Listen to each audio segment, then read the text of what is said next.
তোর বয়স কত রে? 16। কি বললি? হ্যাঁ 16। 5 বছর আগেও বললি 16, এখনো বলছিস 16। আমি এক কথার মেয়ে, ঠিক আছে? ও তো চল্লিবাজি কথা আমি বলি না। 5 বছর আগেও বলেছি 16, এখনো বলছি আমার বয়স 16। 10 বছর 5 লাখ টাকার চেক আর আমার মেয়ের জীবন থেকে চলে যাও। কি রে, দেখলি তো আজকালকার দিনের ভালোবাসা?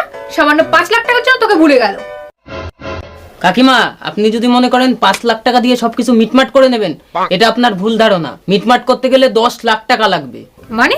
আপনার ছোট মেয়ের সাথেও আমার 5 বছরের সম্পর্ক আছে। বৌদি, দাদা কোথায়? কেন, কি হয়েছে? আমরা দুজন যখন ছোট ছিলাম, দাদা যাই খেত তারই ভাগ আমাকে দিত।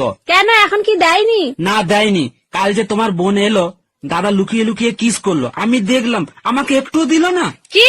হ্যাঁ, বিয়ের পরে কত মানুষ স্বার্থপর হয়ে যায়।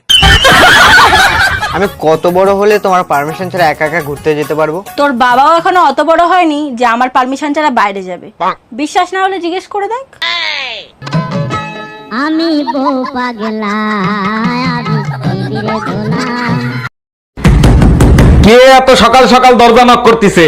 ভাই আমি বাড়ি এলি, ঘর ভাড়া নিতে আসছি, ঘর ভাড়া দেন। আরে ভাবি, কি ঘর ভাড়া দিয়েছেন? সারা রাত শুধু ঈদুল নাচে ঘুমাতে পারি না। 1000 টাকার ঘর ভাড়া ঈদুল নাচবে না তো কি মা ধরি নাচবে?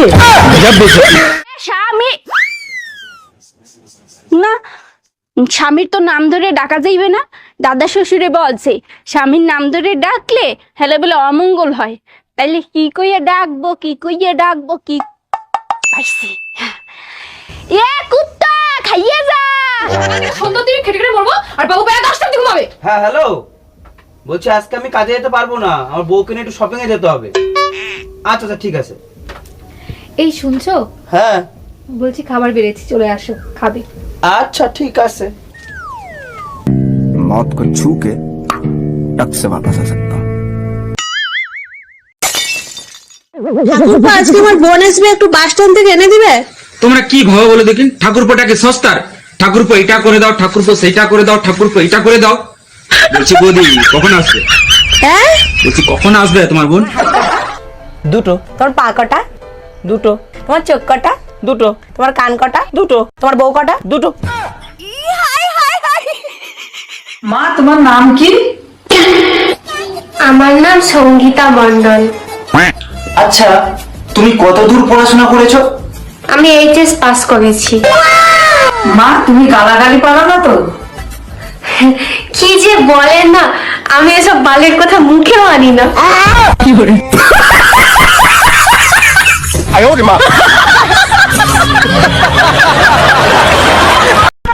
ও মা, রিয়া যেন ডিপ্রেশনে গেছে। দেখেছিস মেয়েটা পড়াশোনা করে কত ভালো জায়গায় চলে গিয়েছে। আর যদি তুই পড়াশোনা করতি তাহলে তুইও যেতে পারতি। ঘরে বসে শুধু ফোন দেখো। কি করে?